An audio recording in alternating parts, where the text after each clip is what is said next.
In this video, we're looking at index notation and also multiplication with indices. So just to start off with, index notation is the notation we use to simplify repeated multiplications. So in general, we can write x to the power of n like this. And before we go any further, let's just give some names to each of these parts. So x in this case is called the base. It's the number that's going to be multiplied over and over again. The power, this n here is called the power. We often say x to the power of n. Sometimes also called the index, which is why we call it index notation, or indices for the plural. Or in some cases is called the exponent. So we've got several different terms that we use when we're talking about indices, depending on the context. So for example,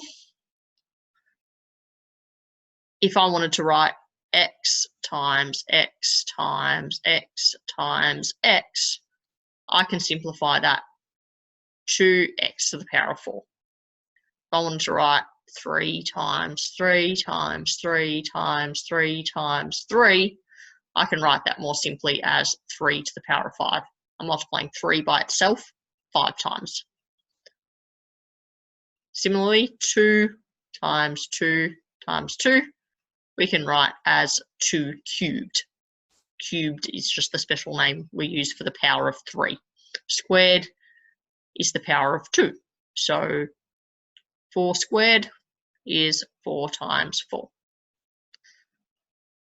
So that's how we use index notation. But what if we want to multiply indices? Let's just clear all of this out of the way. And let's just look at a general situation. We might have a to the power of m times a to the power of n. We're going to write a rule for how we can simplify this in a moment.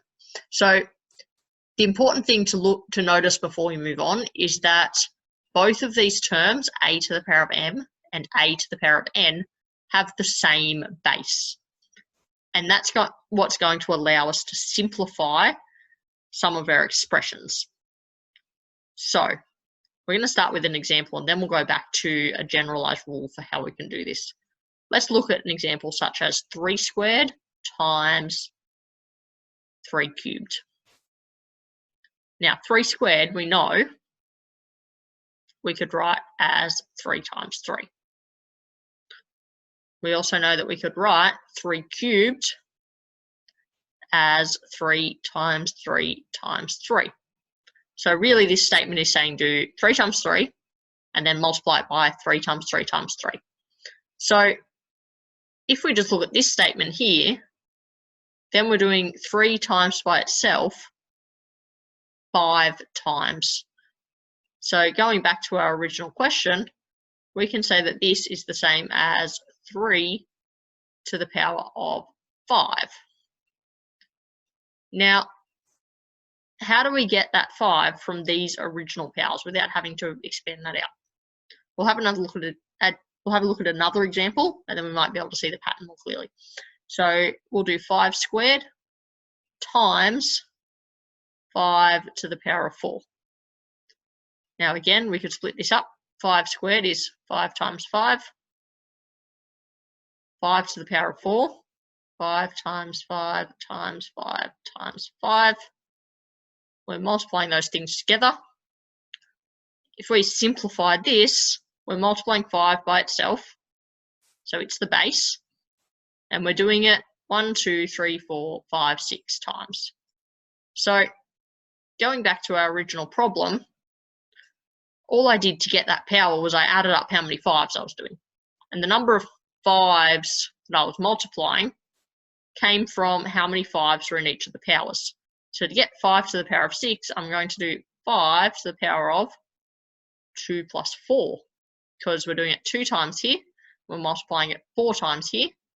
And that's going to give us our 5 to the power of 6. So that's going to be our general rule.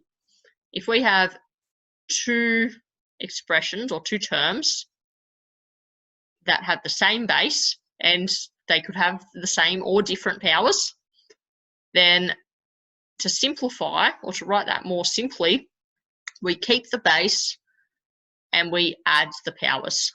So in this case, we kept the base of 3 and we added the powers 2 and 3 to get 5. In this one, we kept the base of 5 and we added the powers 2 and 4 to get 6. So we'll look at a couple of examples without expanding it out. We'll just use this rule now that we've just written down. So this is fairly important and it's going to allow you to do this a little bit more simply. So here's some examples. Let's have a look at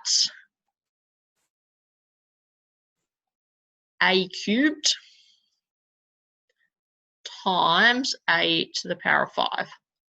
Well, a is our base. We're doing a cubed, so we're timesing it by itself 3 times, and here we're timesing it by itself 5 times. So we're going to do 3 plus 5 gives us a to the power of 8.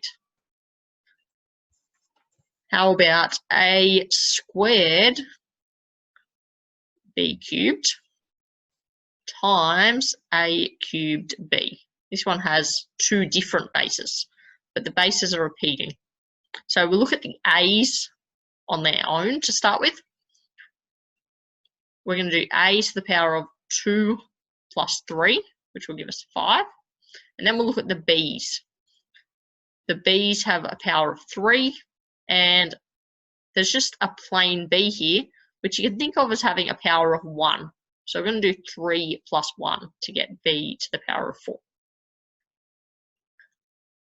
This next one has a coefficient out front, a number in front of the pronumeral. So we've got 5a cubed times 3a squared. We're going to start just by multiplying the numbers like we do in basic algebra. We'll do 5 times 3, and we'll pop 15 out the front. And then we'll keep our base of a, and we'll add the powers of a. 3 plus 2 gives us 5, so that's going to be 15a squared. This next one's going to have quite a bit going on as well. We've got 6p cubed q to the power of 5 times 3p squared q squared. So again, we'll start with the coefficients or the numbers out front. We've got 6 times 3 gives 18. We'll look at the p's. So a base of p, the power of 3 plus 2 gives 5. And q with a power of 5 plus 2 gives 7. And one last question, 3 to the power of x times 3 to the power of y. So just like before, we're keeping the base. So base of 3 with the power of x plus y. Now x and y are not like terms. So when we write this down, our power is actually going to have a plus sign in it. So it's going to be the expression 3 to the power of x plus y.